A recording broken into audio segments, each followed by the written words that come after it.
오늘 이제 드디어 욥기 최종 7번째 설교를 하게 되었습니다. 욥은 고난 가운데 왜 나는 죄가 없는데 고난 당하느냐는 문제로 씨름을 했고 욥의 친구들과 계속해서 논쟁을 했습니다. 지난주 설교에서는 하나님께서 폭풍우 가운데 나타나셔서 욥에게 말씀하셨습니다.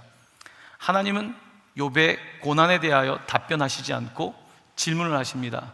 77가지의 질문을 던지시면서 너는 내가 묻는 거에 답변하라는 것입니다. 물리의 세계에 대해서, 생물의 세계에 대해서, 또한 초자연적인 세계에 대해서 질문하실 때 욥은 답변을 못합니다. 하나님의 질문은 이겁니다. 너가 자격이 있느냐? 하나님한테 그렇게 따져 물을 자격이 있느냐고 묻고 계신 것입니다. 우리가 재판을 하게 되면 이 사람이 증인으로서 채택될 것인지 자격을 따지지 않습니까? 하나님이 자격을 물을 때에 욥은 자기가 말은 했지만 자격이 없다는 걸 깨닫고 자기의 손으로 입을 가리며 이제 티끌과 재 위에서 회개하였던 것입니다. 그는 자신이 억울한 것 같고 힘든 것 같지만 하나님 앞에서 아무것도 아님을 고백했던 것입니다.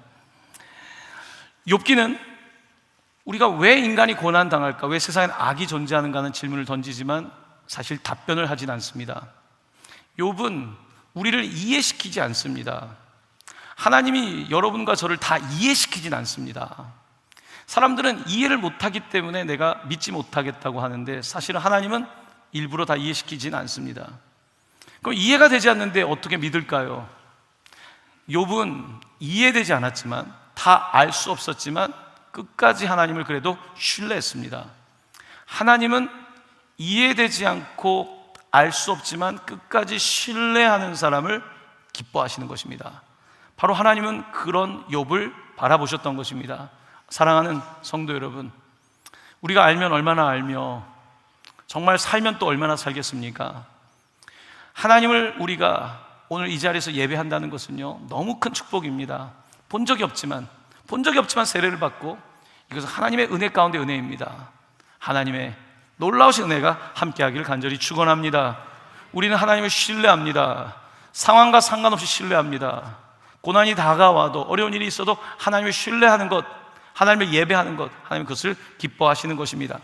자, 이제 오늘 본문의 이야기로 들어가서 하나님의 이제 최종 심판에, 특별히 그 세 친구에 대한, 욥과 논쟁을 했었던 세 친구에 대한 하나님의 판결이 이제 이루어지고 있는데요. 첫 번째, 세 친구에 대한 하나님의 판단인데 우리 7절 말씀을 같이 읽도록 하겠습니다. 내가 너와 내 두 친구에게 노하나니 너희가 나를 가리켜 말한 것이 내 종 욥의 말같이 옳지 못함이니라. 하나님은 분노하셨고 진노하셨습니다. 친구들에게 너희가 나에 대해 말한 것이 욥같이 옳지 못했다고 하십니다. 사실 욥기를 여러분 저희가 읽었지만 상당히 어렵지 않습니까? 욥의 친구의 이야기나 욥의 이야기가 뭐 그렇게 다른 것 같이 느껴지지 않을 수 있습니다. 사람들은요, 말만 듣고서 그 사람을 봅니다. 말 들어보면 비슷한 것 같아요. 하지만 하나님은 외모가 아니라 중심을 보십니다. 말의 작구를 보는 것이 아니라 그 사람 속에 있는 것을 보시죠. 친구들은 하나님의 전능하심, 전지하심, 하나님의 공의로움, 정말 대단한 이야기들을 많이 했거든요. 하지만 하나님께서는 그들이 머리로만 말하고 있다는 것을 알고 계셨습니다. 욥은 하지만요, 정말 하나님에 대한 여러 가지 이야기를 할 때 때로는 불평도 했고 하나님에 대한 악평도 했지만 하나님은 그의 마음을 아셨습니다. 사랑하는 성도 여러분, 그냥 좋은 것이 좋은 것이 아닙니다. 하나님은 좋은 것이 좋은 것이라 하지 않습니다. 하나님 앞에서 정말 좋은 것은요, 여러 가지 상황 속에서도 끝까지 하나님을 신뢰하는 것입니다. 그래서 하나님께서는 이 세 친구에게 분노하셨습니다. 너희들은 욥만큼 옳지 않다는 것입니다. 말은 그럴싸했지만 하나님은 그 마음을 아시는 것입니다. 하나님은 우리의 내면을 감찰하시는 분입니다. 하나님을 속일 수는 없는 것입니다. 그래서 하나님은 판결을 내리면서 욥의 친구들보다 욥이 더 옳다라고, 욥의 친구들이 욥보다 옳지 못하다는 결론을 내려주신 것입니다. 자, 이제 이 판결과 함께 하나님이 형을 내립니다. 뭐 형이라고 할 것까지 없을 수도 있겠지만 8절 전반부에 이렇게 말씀하십니다. 같이 읽어보겠습니다. 그런즉 너희는 수소 7과 순양 7을 가지고 내 종 욥에게 가서 너희를 위하여 번제를 드리라. 여러분, 죄를 짓게 되면 벌금을 내거나 아니면 징역을 살거나 아니면 사형을 당하지 않습니까?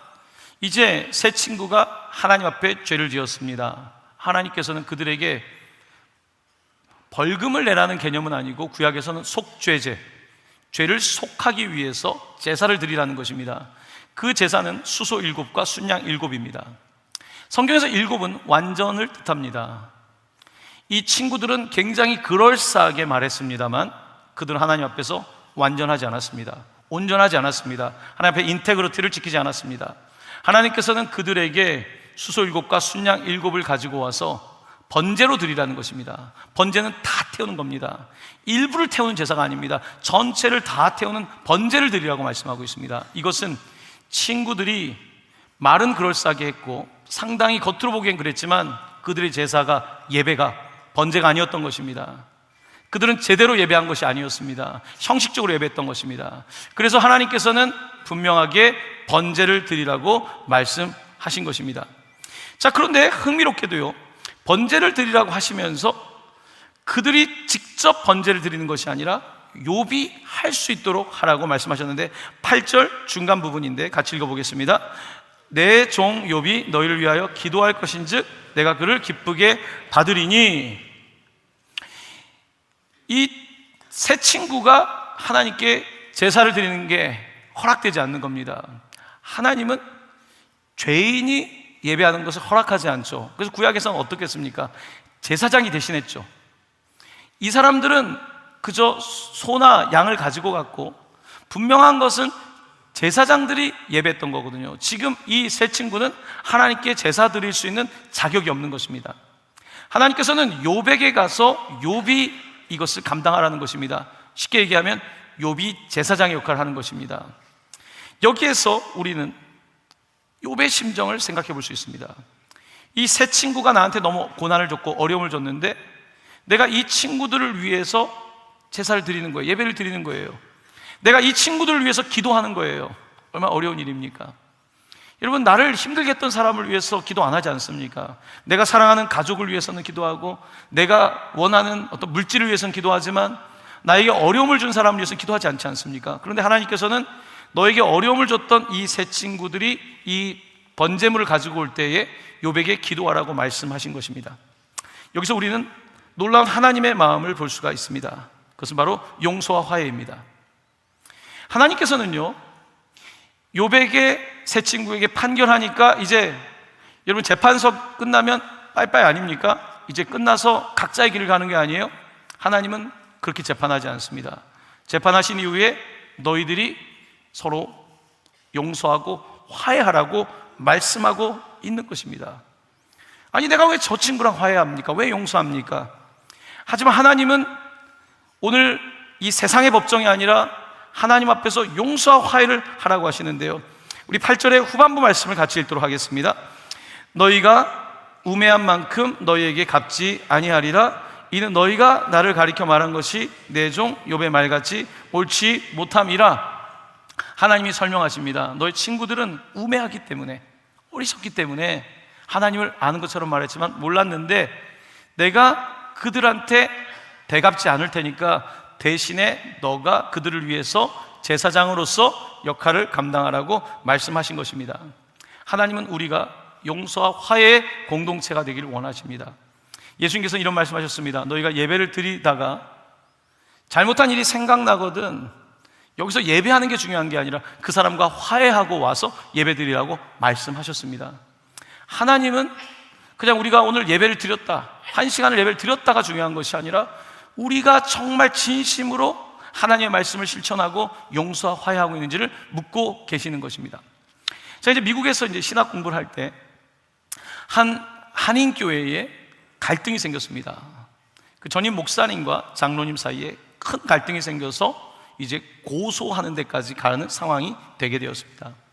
이제 그런 상황에서 이제 통역할 사람이 필요해서 제가 이제 노회에 통역을 갔는데, 미국에 이제 다 미국 분들이죠. 이분들이 이제 노회에 법리부에서 이것을 가지고 이제 토론을 하는데요, 여러 가지 증거와 서로에 대한 이야기들을 가져왔습니다. 마지막에 이 전체를 체어하고 있는 그 위원장인 목사님께서, 거기 또 변호사들도 많이 있었는데 이렇게 묻더라고요.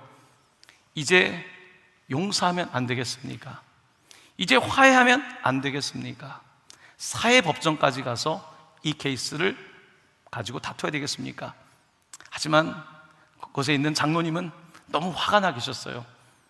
용서, 화해보다는요, 나의 옳음, 나의 정당함, 저 사람이 틀렸다는 것을 증명하는 것이 더 중요했던 것입니다. 같이 있던 목사님들과 장로님들이 안타까워하시는 거예요. 여기서 멈추면 참 좋을 텐데, 용서하고 화해하면 좋을 텐데. 여러분, 세상에 법이 발달한다고 해서 세상이 더 정의로운 사회가 되던가요? 그렇진 않거든요. 하나님께서는 욥과 욥의 친구들이 여러 가지 법적 논쟁처럼 논쟁을 했고 상당한 다툼이 있었지만 마지막에는 분명히 판결은 하십니다. 욥보다 욥의 친구들이 옳지 않다고 말씀하셨고, 단 이것으로 끝나는 것이 아니라 욥의 친구들이 7개 완전한 예배를 드리기 위해서 가져가면 욥이 기도함으로써 이 문제를 해결해야 된다고 말씀하고 있는 것입니다. 사랑하는 성도 여러분, 부활절은 그냥 예수님이 부활하신 것만이 아니라 우리 안에 부활을 위한 것인데, 부활을 하기 위해서는 정말 우리가 미워하는 사람들, 우리의 마음에 오랜 동안 있는 그 사람을 위해서 기도할 때에 그때 진정한 부활이 이루어지게 되는 것입니다. 오늘 욥기는 이 어려운 이야기를 하고 있는 거예요. 욥이 예배자였지만 개인적으로 경건한 예배를 드리는 것을 넘어서서 정말 저들과 함께 예배하는 것을 요구하고 있는 것입니다. 다섯 번째는 욥의 온전한 예배 모습을 우리가 볼 수 있는데요, 9절 말씀을 같이 읽도록 하겠습니다. 이에 대만 사람 엘리바스와 수아 사람 빌닷과 나아마 사람 소발이 가서 여호와께서 자기들에게 명령하신 대로 행하니라. 여호와께서 욥을 기쁘게 받으셨더라. 아멘. 자, 이렇게 하니까 세 친구가 재물을 가져가고 욥이 기도하니까 하나님께서는 기쁘게 받으셨던 것입니다. 하나님은 이 예배를 흠양하신 것입니다. 하나님은 그런 예배를 오늘 우리에게 원하고 계시는 것입니다. 사랑하는 성도 여러분, 오늘 좀 기도는 하겠지만 오늘 이 예배를 통해서 욥의 결론에서, 그러니까 제가 더 틀렸고 내가 더 옳다라는 생각이 아니라 내가 저를 위해서 어떻게 기도할 것인가, 어떻게 용서할 것인가, 화해할 것인가, 하나님 앞에서 어떻게 그렇게 할 것인가, 이것이 초점을 맞춰야 될 필요가 있는 오늘 말씀의 내용인 것입니다. 자, 이제 두 번째로 여러분과 함께 중보기도가 무엇인지에 대해서 좀 생각해 보도록 하겠습니다. 중보기도, 중보라고 하는 것은요, 중간에서 도와준다는 뜻이죠. 중보, 중재, 중간에서 연결하는 중재, 바로 그것을 중보기도라고 말하는 것입니다. 그러면 왜 중보기도가 필요할까요? 욥의 세 친구는 하나님께 나아갈 수가 없어요. 죄인이 어떻게 나갑니까?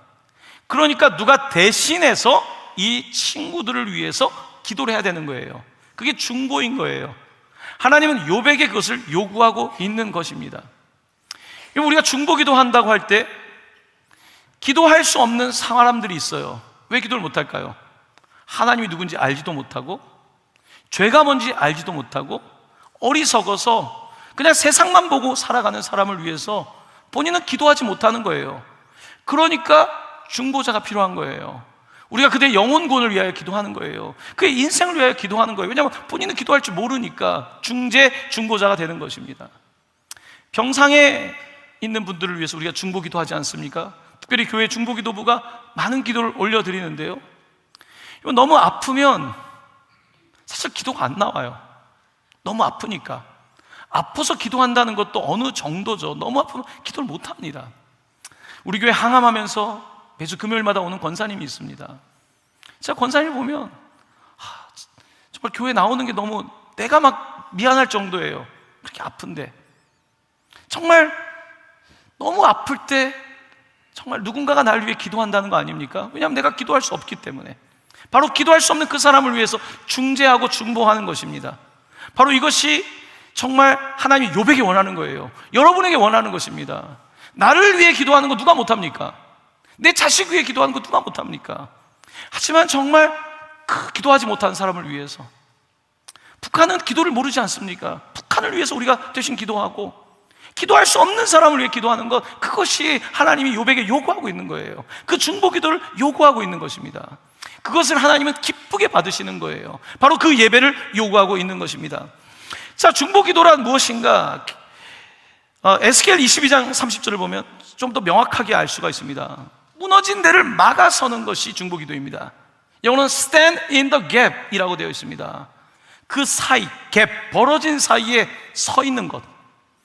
하나님과 새 친구 사이에 갭이 벌어져 있는데 stand in the gap, 거기 사이에 서 있는 것입니다. 우리의 자녀가 하나님으로부터 멀어져 있습니다. 그냥 세상에 빠져 있습니다. 그때 stand in the gap, 내가 그 사이에 서서 기도하는 것입니다. 정말 교회 공동체 안에서 시험 든 지체가 있습니다. 정말 마음이 상해 있고 기도도 하지 않는 것 같고 어디서 뭘 하는지 모르겠는데 stand in the gap, 내가 그곳에 서 있는 것입니다. 나라와 민족의 어려움 앞에서 내가 그 자리에 서 있는 것, stand in the gap, 바로 이것이 중보 기도인 것입니다. 하나님은 욥에게 그 중보를 요구하고 계시는 것입니다. 대표적인 중보 기도자들이 구약 성경에 많이 있습니다. 몇 사람만 예를 들겠습니다. 모세의 대표적인 예입니다. 그의 기도는 놀랍습니다. 출애굽기 32장 32절 말씀입니다. 우리 이 말씀을 같이 읽어보겠습니다. 그렇지 아니하시오면 주께서 기록하신 책에서 내 이름을 지워버려 주옵소서. 어떤 상황입니까? 이제 이스라엘 백성이 출애굽을 하고 모세가 돌판을 받기 위해서 시내산에 올라갔을 때에 아래에서는 사람들이 황금 송아지를 만들어서 우상 숭배를 하고 있었습니다. 그때 하나님께서 분노하시고 이스라엘 모두 진멸하시겠다고 말씀하실 때 욥이 stand in the gap, 그 사이에 서게 됩니다. 하나님, 그렇게 하지 마십시오. 이들을 구원하시지 않았습니까? 홍해를 건너서 여기까지 인도하지 않았습니까? 하나님 진노를 저를 보러 와서 푸시는데 저를 차라리 생명책에서 빼주십시오. 저를 빼주십시오. 하지만 이들을 살려주십시오. 바로 이게 중보 기도입니다. 내가 정말 그럴 이유가 없거든요. 하지만 내가 이 상황에서 저들을 대표해서 중보하는 것입니다. 엘리야라고 하는 선지자가 중보 기도자로서 또한 유명하죠. 엘리야 시대는 비가 오지 않았습니다. 가뭄이 심했어요. 영적 가뭄은 더했습니다. 갈멜산에서 우상 숭배 850명, 바알과 아세라 선지자들과 영적 전쟁을 벌이고 이제 하나님의 은혜를 구하는데요, 그가 어떻게 기도했냐면요, 열왕기상 18장 42, 43절을 보면요, 그의 얼굴을 무릎 사이에 넣습니다.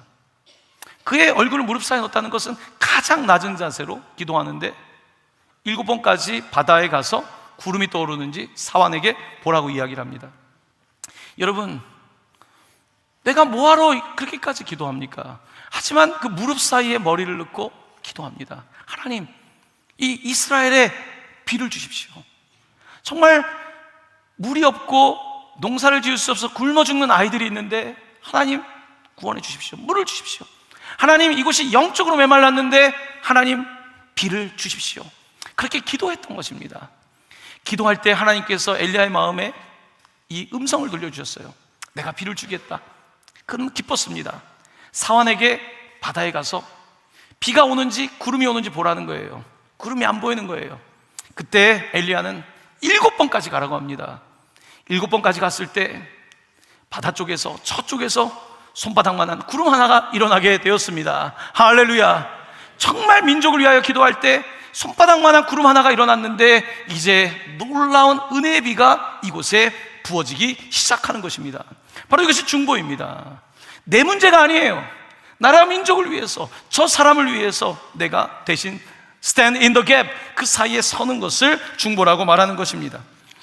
이 중보자들의 이 기도는요, 우리가 지난 금요일, 이제 성금요일, 예수님이 십자가에 달려 돌아가신 날을 지났지만 가장 위대한 중보자에게로 우리를 인도합니다.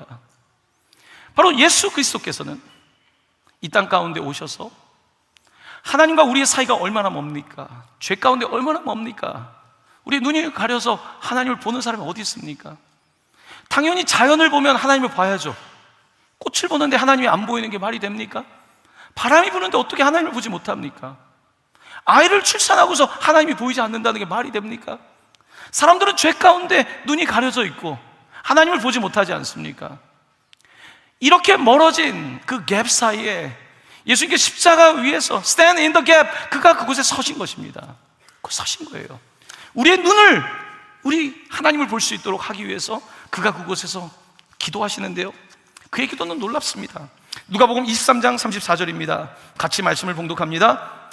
아버지, 저들을 사하여 주옵소서. 자기들이 하는 것을 알지 못함이니이다. 욥의 친구들이 몰랐던 것처럼 하나님, 여기에 있는 나를 못 박는 로마 군인들과 이들은 알지 못합니다. 주님이 중보하고 있는 것입니다. 자기 고난에 빠져 있는 게 아니에요. 나는 왜 이렇게 복이 없을까? 내가 뭘 잘못했다고 십자가 못 박힐 게 아니라 주님께서는 저들을, 알지 못하는 저들을 구원해 달라고 기도하신 것입니다. 이게 바로 욥을 이어서 정말 주님의 모습인 거죠. 하나님께서는 오늘 우리에게 이 놀라운 제사장 직분을 주신 거예요. 제사장은 stand in the gap, 그 사이에 서는 것입니다. 기도하는 거예요. 예수님 같이 거기서 서 있는 것이 우리가 할 수 있는 것이거든요. 바로 그 놀라운 초청으로서 교회를 세워주신 것입니다. 그러므로 교회는 이제 담대하게 기도할 수가 있습니다. 이제 내가 대단해서가 아니라 나를 위해 죽으신 예수님이 서 계시니까 In the name of Jesus, 예수님의 이름으로, 우리를 위해 서 있는 그분의 이름으로 기도할 수 있는 것입니다. 중보할 수 있는 것입니다. 바로 이것이 주님께서 여러분을 부르시는 정말 사역인 것입니다. 그러므로 히브리서 4장 16절은 이렇게 말씀하고 있습니다. 우리 선포하면서 이 말씀을 봉독합니다. 그러므로 우리는 긍휼하심을 받고 때를 따라 돕는 은혜를 얻기 위하여 은혜 보좌 앞에 담대히 나아갈 것이니라. 아멘. 내가 죄인이지만 주님 앞에 어떻게 나아갑니까? 하지만 나를 위해 중보하신 예수 그리스도와 함께 담대히 나아가서 내 문제뿐만 아니라 정말 저들의 문제를 위해서, 민족의 문제를 위해서, 열방을 위해서 기도하는 것입니다. 바로 이와 같은 엄청난 제사장 나라로서의 권세를 하나님께서 우리에게 주신 것입니다. 이제 우리가 의인은 아니지만 예수의 피값으로 구원받은 의인으로서 간구할 수 있는 것입니다. 의인의 간구입니다. 야고보서 5장 16절은 이렇게 교회에 기도하라고 말씀하셨습니다. 같이 기도합니다. 그러므로 너희 죄를 서로 고백하며 병이 낫기를 위하여 서로 기도하라. 의인의 간구는 역사하는 힘이 큼이니라. 아멘. 아멘. 하나님께서 욥에게 중보기도하라 하지 않으셨습니까? 교회를 향해서 서로 고백해라. 옳고 그른 것을 따지지 말라는 게 아닙니다. 거기에 머물지 말고 서로 고백하고, 서로 기도하고, 서로 병 낫기를 위해 기도하고, 다른 사람에게 아픔이 있을 때 서로 기도하면 그 의인의 간구, 우리의 의가 아니라 우리를 위해 죽으신 예수 그리스도의 의인을 통하여 간구하는 이 간구를 통해서 역사가 나타난다고 말씀하고 있는 것입니다. 병이 떠나갈 줄로 믿습니다. 질병이 떠나갈 줄로 믿습니다. 우리 가운데 있는 문제들이 해결되는 것은 바로 예수 그리스도의 이름으로 기도할 때에 바로 이 놀라운 일이 나타나게 되는 것입니다. 그렇습니다. 오늘 이렇게 이 욥기를 통해서 마지막 결론이 이게 논쟁이 아니라 기도로, 예배로 옮겨지고 있는 것입니다. 자, 이제 욥에게 주신 놀라운 복에 대해서 조금 말씀을 드리겠습니다. 세 번째입니다. 하나님은 그에게 갑절의 복을 주셨는데요, 10절 말씀입니다. 같이 읽겠습니다. 욥에게 이전 모든 소유보다 갑절이나 주신지라. 아멘. 욥이 다 잃지 않았습니까? 가축, 집 다 잃었는데 성경은 그가 딱 2배를 받았다고 기록하고 있습니다. 그러니까 욥이 잘 됐네, 이런 차원이 아닙니다. 여러분, 복을 2배로 받으려면 그릇이 2배여야 돼요. 여러분, 내가 이만한데 2배를 주면 못 받죠. 2배를 받으려면 내가 그런 사람이 돼야 되는 겁니다. 욥은요, 복을 받은 사람이었습니다. 성공한 사람이었습니다만 그는 고난 이 시기를 통해서요, 하나님께서 그릇을 깨끗하게 할 뿐만 아니라 키워주십니다. 그리고 그가 복을 받게 됩니다. 왜 나는 복을 받지 못할까 보다는요, 나는 왜 복을 받을 만한 그릇이 준비되지 못했을까를 묻는 게 중요하겠죠. 우리 자녀한테 그냥 돈을 주는 게 중요합니까? 아니죠. 이 아이가 그걸 받아서 남길 수 있는 사람이 되는 게 중요하지 않습니까? 하나님은 욥에게 복을 주실 때요, 그를 단련시키고 연단시키셔서 이제 그를 준비시켜 주셨습니다. 그리고 그는 복을 받습니다. 감당할 수 있는 사람이 되는 것입니다. 사랑하는 성도 여러분, 특별히 감당할 수 있는 은혜가 있기를 간절히 축원합니다. 여기 그릇이 준비되길 바랍니다. 우리 탈북하신 우리 귀한 지체들 정말 하나의 그릇을 만들어 주시기 바랍니다. 여기 있는 모든 분들 그릇을 만들어 주시기 바랍니다. 그릇이 되면요, 하나님이 부어주시면 되는 거예요. 오늘 욥은 이제 갑절의 복을 받게 되고요, 욥의 친구들이 뭐라고 했습니까? 너는 과부, 고아, 가난한 사람을 돌보지 않는다고 말하지 않았습니까? 하지만 욥은요, 사실 다 돌봤어요. 하지만 본문에 나와 있지 않지만요, 우리는 욥의 이제 스케일을 생각할 수 있습니다. 욥이 엄청나게 했을 겁니다. 이제 그는 물질로부터 자유롭고요, 자유로워지니까 이제는 다 할 수 있는 거예요. 그런 사람이 되는 게 중요한 거예요. 바로 욥에게 갑절의 복을 주셨고, 욥은 소유가 는 것만이 아니라 나눔도 늘었던 거예요. 그의 생각이 커진 거예요. 그는 부자가 된 거예요. 진짜 부자 중에 부자가 된 것입니다. 바로 욥은 그런 갑절의 복을 받게 됩니다. 자, 성경은 흥미롭게도요, 이런 이런 소유의 복뿐만 아니라 자녀의 복을 주셨다 그러는데 7 아들과 3 딸을 주셨습니다. 원래 7 아들과 3 딸이 있었는데 다 죽었잖아요. 죽은 자녀들에 대해서는 아프죠. 다시 살아날 것도 아닌데. 하지만 이 영역은요, 하나님의 영역이에요. 여기도 자녀를 먼저 잃으신 분도 있지 않습니까? 알 수가 없어요. 왜 나에게 이런 일이 있는지. 이거 하나님이 답변하지 않은 부분이거든요. 하지만 오늘 우리가 본문을 통해서 볼 수 있는 건요, 하나님께서 다시 가정을 세워주신다는 거예요. 첫 번째 부인이 하나님 욕하고 죽으라 그랬거든요. 아마 제가 보기에는 써있진 않지만 더 예쁜 부인을 얻은 것 같습니다. 욕하고 죽으라고 하는 부인은 갖고 다시 부인을 주신 것 같습니다. 7 아들과 13명의 딸을 얻게 되는데요, 원래 성경은 그 당시에 여성에 대해서 구체적으로 기록을 잘 하지 않는 편인데, 오늘 욥기에는요, 마지막은 딸들을 언급합니다.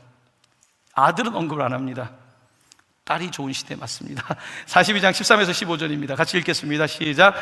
또 아들 7과 딸 3을 두었으며 그가 첫째 딸은 여미마라 이름하였고 둘째 딸은 그시아라 이름하였고 셋째 딸은 걔는 합북이라 이름하였으니 모든 땅에서 욥의 딸들처럼 아리따운 여자가 없었더라. 그들의 아버지가 그들에게 그들의 오라비들처럼 기업을 주었더라. 아멘. 이 3 딸의 이름이 흥미롭습니다. 여미마란 이름은 비둘기를 뜻합니다. 평화를 뜻합니다. 이제 욥에게 평화가 찾아온 것입니다. 가정의 평화가, 여미마가 찾아온 것입니다. 둘째 이름은 그시아입니다. 우리 교회 수년 전에 등록하신 분 가운데 그시아 자매가 있었어요. 특이하죠? 이름이 그시아예요. 진짜 그시아예요. 특이한 이름이죠. 그시아는 고급스러운 계피 향을 뜻합니다. 향기를 뜻하는 거예요. 욥은 이전보다 향기가 2배 퍼져나갑니다. 사람들이 그를 보면 하나님을 볼 수 있는 그 향기 나는 가정이 됐고요, 마지막 게렌 합북이라는 것은 얼굴, 눈에다 부르는 분 화장 같은 걸 뜻한답니다. 그래서 아름다움을 뜻하는 것입니다. 아마 셋째 딸이 가장 아름다웠던 것 같습니다. 그래서 평화, 향기, 아름다움이라고 하는 하나님께서 온전히 회복하신 이 모습을 보여주고 있는 것입니다. 욥은 이제 순금같이 변화되었습니다. 그 가정에 놀라운 기적이 나타나게 된 것입니다. 마지막으로 흥미로운 것은요, 그런데 오늘 본문에는 그 오빠들에게 한 것처럼 딸들에게도 기업을 주었다고, 상속을 주었다고 말합니다. 당시에는 여성에게는 상속을 하지 않았습니다. 이 본문은 어떤 의미일까요? 욥의 엄청난 변화를 말합니다. 여러분, 그 시대의 여성에게 상속했다는 것은 엄청난 변화인데 욥은 어떻게 그렇게 바뀌게 됐을까요? 은혜는 사람을 바뀌게 합니다. 은혜는 고정관념을 벗어나게 해요.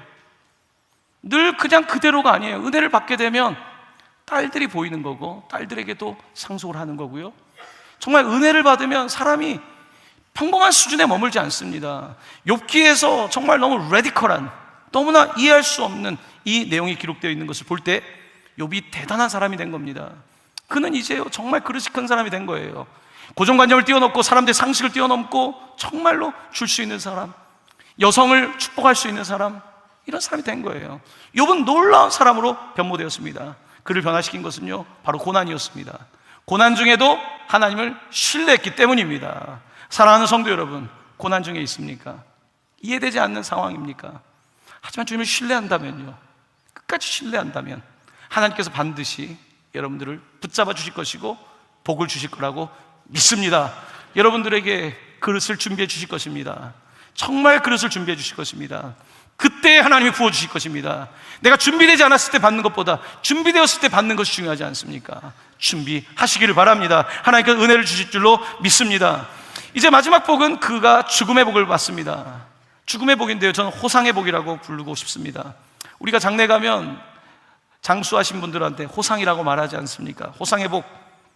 42장 16에서 17절입니다. 같이 봉독하겠습니다. 그 후에 욥이 140년을 살며 아들과 손자 4대를 보았고 욥이 늙어 나이가 차서 죽었더라. 아멘. 욥이 늙어 나이가 차서 죽었습니다. 이게 얼마나 큰 복입니까? 늙어 나이가 차서 죽었더라. 내가 나이 들어가는 것 너무 귀하죠. 나이가 차서 죽는 것 너무 귀합니다. 욥은 정말 자기의 삶을 꽉 차게 산 거예요. 예수님은 33년밖에 안 사셨습니다. 하지만 꽉 찼죠. 아니죠, 넘쳤죠. 넘치는 삶으로 우리를 구원하셨죠. 욥은 정말 꽉 차게 살았습니다. 몇 년을 사느냐가 중요합니까? 몇 살을 사느냐가 그렇게 중요합니까? 자기에게 주신 기한을 채우는 게 중요하겠죠. 욥은 자기에게 주신 시간을 채워서 장수하게 되는 것입니다. 제가 일전에 한번 말씀을 드렸었는데요, 제가 이제 외국에 선교를 하다 보니까 내 이름을 잘 기억을 못해서 이제 영어 이름을 하나 적었습니다. 그냥 쉽게 부르라고. 존, 요한이라고 불러요. 제가 그 이름을 지은 이유가 이 말씀대로 늙어 나이가 차서 죽고 싶어가지고요. 왜냐하면 다른 제자들은 일찍 순교해가지고 요한이 오래 살았거든요. 할렐루야. 저는 오래 늙어 나이가 차서 죽는 것을 개인의 목표로 두고 있습니다. 뭐 그렇지 않더라도 상관은 없습니다만, 여러분, 제가 농담을 하는 거지만 늙어 나이가 차서 죽었더라. 호상의 복인 거죠. 욥은 이 복을 누립니다. 하나님은 반전에 반전을 거듭하면서 욥에게 복을 주셨습니다. 사랑하는 성도 여러분, 오늘 욥의 이야기를 통해서 이제 좀 들리십니까? 나의 수준에서의 논쟁, 나의 수준에서의 정의가 아니라 그 이상의 하나님의 높은 뜻이 보이십니까? 나를 뛰어넘는 친구들을 위해 중보하는 것과 그 주변에 있는 많은 사람들에게 엄청난 영향력을 갖게 되는 이 하나님의 신비가 보이십니까? 욥기는 이렇게 단순한 논쟁을 위한 책이 아니라 하나님의 주권, 하나님이 통치하시고 고난도 하나님이 통치하시고 하나님이 이 모든 것을 통해서 영광 받으신다는 것을 선포하고 있는 것입니다. 할렐루야. 하나님이 영광 받기를 원하십니다. 고난을 통해서도, 정말 기쁨을 통해서도, 죽든지 살든지 우리를 통하여 영광 받기를 원하시는 것입니다. 이제 마지막 오늘 부활의 메시지로 마치려고 합니다. 부활의 산소망, 대속자 예수 그리스도를 믿으라는 말씀입니다. 여러분, 욥기는 What is justice? 정의란 무엇인가에 대한 질문으로 시작한 거예요. 도대체 하나님이 정의로울까? 왜 착한 사람이 고난을 받을까? 여기에 대한 질문을 했던 거예요. 정의에 대한 것은요, 끝까지 싸우게 되지만 답이 없어요. 그래서 법정에 가는 것은 굉장히 쉽지 않은 겁니다. 끝까지 가도 답은 없는 거예요. 정의의 문제를 해결할 수 있는 방법은요, 사랑입니다. 사랑이에요. 하나님은 진리와 은혜시죠. 하나님은 이 정의의 문제를 해결하려면 네가 잘했냐 내가 잘했나가 아니라 내가 내려가야 되는 거거든요. 사랑해야 되는 거거든요. 우리 주님께서는 죄가 없으시지만 바로 십자가 위에서 사랑하신 것입니다. 내 죄가 아니지만 우리를 위해서 십자가를 지신 것입니다. 왜 나만 고난을 당하냐고 하지만 고난당할 이유가 없는 하나님께서 십자가에 매달리신 것입니다. 하나님께서 사랑하신 것입니다. 욥기에 해결되지 않은 정의의 문제는요, 바로 십자가에서 달려 돌아가신 예수님을 통해서 답이 나오는 것입니다. 왜 나만 당하는 고난일까? 주님이 당한 고난을 바라보면요, 주님이 당한 아픔을 바라보면 입을 다물 수밖에 없죠. 내가 무슨 말을 하겠습니까? 그 은혜를 내가 어떻게 표현하겠습니까? 바로 이 놀라운 은혜를 하나님께서 우리에게 주신 것입니다. 이 은혜를 받게 되면요, 이제 우리의 삶에 그동안 있었던 쓴뿌리, 나는 불행한가? 나는 왜 이렇게 이런 가정에 태어났나? 나는 왜 이렇게 늘 이런가? 근데 주님의 사랑이 우리 가운데 들어오면요, 이제 넘치는 거예요. 텅 비어있는 삶이 넘치게 되는 것입니다. 이번 주에 한 성도님이 찾아왔어요. 목사님께 드릴 말씀이 있습니다. 제가 이렇게 신앙생활을 잘하지만요, 제가 얼마 전까지 중독자였습니다. 저는 알코올 중독자였습니다. 여자분입니다. 알코올 중독자였다는 거예요. 정말 자기는 밤에 술을 마시지 않으면 잠을 잘 수 없던 사람이었다는 거예요. 교회에서는 신앙생활 잘하는 사람처럼 보였지만, 그런데 동강교회에서 예배를 드리면서 끊어졌다는 거예요. 채워졌다는 거예요. 더 이상 술을 붓지 않아도, 더 이상 다른 걸 붓지 않아도 이제는 더 이상 거기에 붙잡히지 않는다는 거예요. 그리스도의 사랑이 들어오면요, 내가 이해되지 않는 것들이 이해되는 거예요. 사랑은 허다한 죄를 덮는다 하지 않습니까? 이 사랑이 우리를 덮는 거예요. 사랑하는 성도 여러분, 욥기의 문제는 그러므로 그 다음을 가리키고 있습니다. 기도를 가리키고 있고요, 예배를 가리키고 있고요, 십자가와 부활을 가리키고 있는 것입니다. 욥은 고난 속에서도 놀랍게 욥기서의 가장 위대한 말씀, 그는 부활을 선포했습니다. 욥기 19장 25에서 26절 말씀입니다. 우리 이 말씀을 같이 읽고 말씀을 마치겠습니다. 선포합니다. 내가 알기에는 나의 대속자가 살아계시니 마침내 그가 땅 위에 서실 것이라. 내 가죽이 벗김을 당한 뒤에도 내가 육체 밖에서 하나님을 보리라. 할렐루야, 할렐루야, 아멘.